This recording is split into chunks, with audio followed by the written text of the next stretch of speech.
Hi, and welcome to the next episode of Belly to Belly. And we're here today to talk about SelectUSA preparation.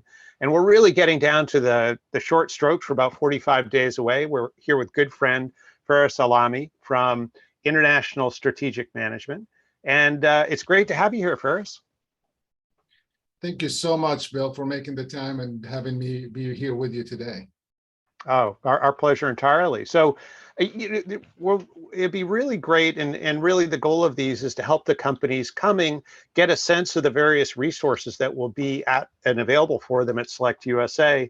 Would you mind taking just a couple minutes and telling us about the great work that ISM does to help companies coming into the US? Well, first of all, thanks, Bill, again. And I'm really excited about SelectUSA this year. I think it's going to be even bigger than last year, which is always impressive to see the volume of people that come. International Strategic Management focuses on supporting organizations launching entrepreneurship and small business development programs in a community, and specifically with a focus on under-resourced or underserved or represented communities. And we've been blessed to have done that over 100 years. I think the things that I like to usually promote during SelectUSA about our work is really one of our programs is capacity building program, where we actually bring people here for about a week to 10 days and kind of like do half days training, half days touring, just making sure that they are seeing all the different wonderful resources that are in the US and how they could leverage it. Then, of course, we do a lot of programs overseas. That's one of the things that we have done, and we've been blessed to have touched 100 countries working with organizations launching entrepreneurship programs in their local communities. Fantastic. So 100 years, 100 countries. It seems like everything is divisible by 100. So, and you mentioned underserved companies. Are there specific industries that you support most, or kind of agnostic to industry?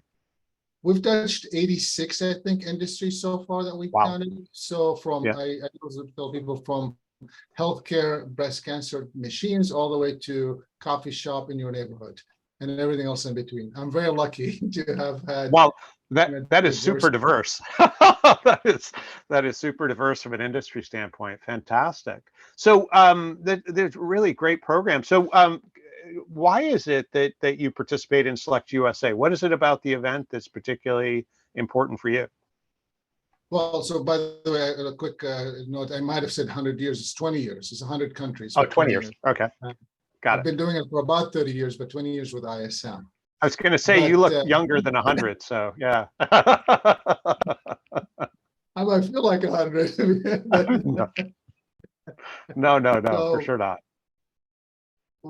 One of the things I love about SelectUSA is the whole gathering of the world, right? You're really gathering all the people from all over the world and then showcasing what the US has to offer. I love the I call it the co-opetition that these states have trying to attract businesses and entrepreneurs to their communities. And I feel like that's really a great way to collaborate, but yet compete in a way to show, here's why you should come to this state or this city or that city. And in a way, it's really a showcase for our country, right? So it's really a place for you to come experience the US from an economic development, obviously, or entrepreneurship or small business development or workforce development space. It's not they touch a little bit on tourism, as you know, but it's the focus is obviously economic diversity. So yeah, certainly. I think this is why I like participating. I get to see the whole world there, but I also get to see what each one of the states are doing or is doing to enhance the opportunities for entrepreneurs and small businesses. Yeah, it sounds like both the opportunity to connect to companies, but also to connect all the resources in the US ecosystem. Yeah. No, that totally makes sense. And so thinking about the companies that are coming, some, as you know, have existing operations in the US and they have some US familiarity.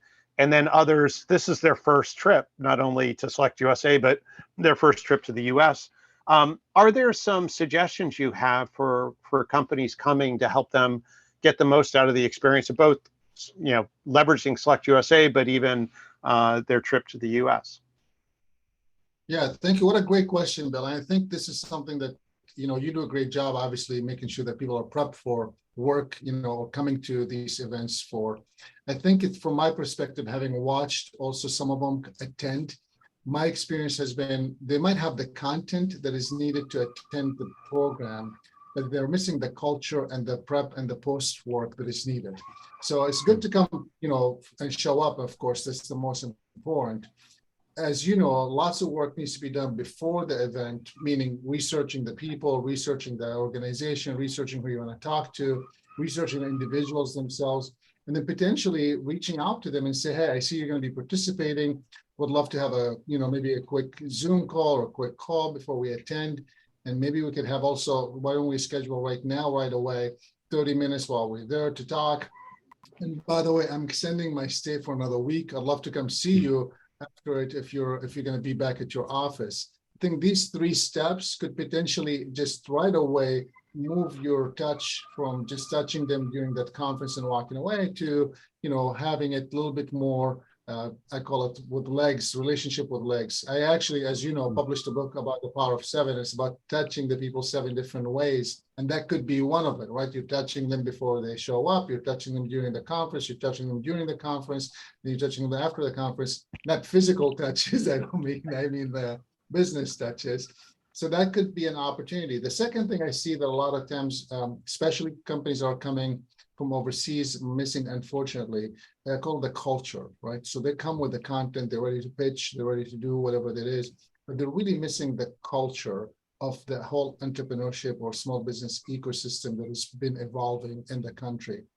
And it's really painful to watch because I know what they want to say, but I hear what they're saying and I'm like, that disconnect. I'm sure that judges listening to them and saying, no way. But they really have a great opportunity if they just modify how they're saying the story, the order that they're telling the story, and all those little details that a lot of times it's just missed with the culture component, because people always overlook culture. And I've always have said, as you know, culture will over trump any strategy you may have. So those would be the two or three things that I mentioned. Connect before the conference, find ways to connect during the conference, find ways to follow up after the conference, and then make sure that you're aware of the culture and the methodology that people wanting to hear the stories that you're saying versus just following the specific order of how a pitch should look like or sound like. Those are really great nuggets of advice. And the idea of being maximally prepared and pre-setting meetings or even having pre-event meetings. Love that one. And then culture.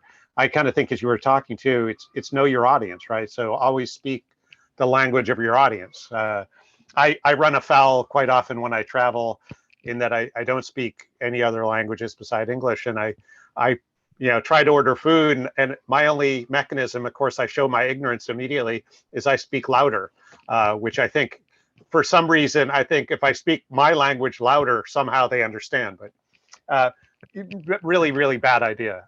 So don't speak your language louder. Speak the other person's language. I think. Well, I think to your point, a lot of people think the investment language is the same in all the countries, and it's not. And not only the language is different, but the tone is different, the approach is different, the story is different, the attitude is different. So understanding that, and this is why I say that, like, a lot of times they're hitting all the points, right? They're telling me the problem, they're telling me the solution, they're telling me how they're going to make money, but I'm missing, like, why did it start, or how it started, or how it evolved. And then a lot of times they're like, well, I'm speaking the language they want to hear. I'm like, you're not. You're speaking the language of a pitch in your settings that you got trained by, but it's not the settings that we're here for.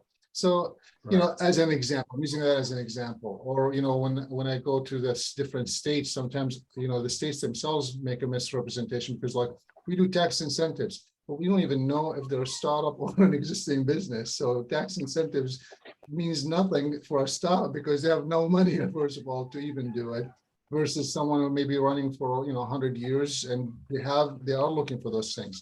So it's a two-way street, I think, and there could be a whole opportunity just for, I call it culture, awareness. And it doesn't have to be 6 hours of training, but like an hour overview of what to expect, what not to expect, and then some coaching with it could potentially tip the whole conversation differently in a different direction. Fantastic. Well, I really appreciate you taking the time today. And I know people are really going to look forward to seeing you at SelectUSA. And just for our audience, we're going to put Faris's contact details in the description below. So please make sure you reach out to him in advance and yeah, have a good conversation. And then hopefully at SelectUSA, you can have a kind of second level conversation as well. So thank you for taking the time today, Faris. Thank you so much, Bill. Wonderful show. I love all your other episodes and love all the nuggets that you get the people to share with the people here on it. I'm looking forward to seeing you. Thanks a million.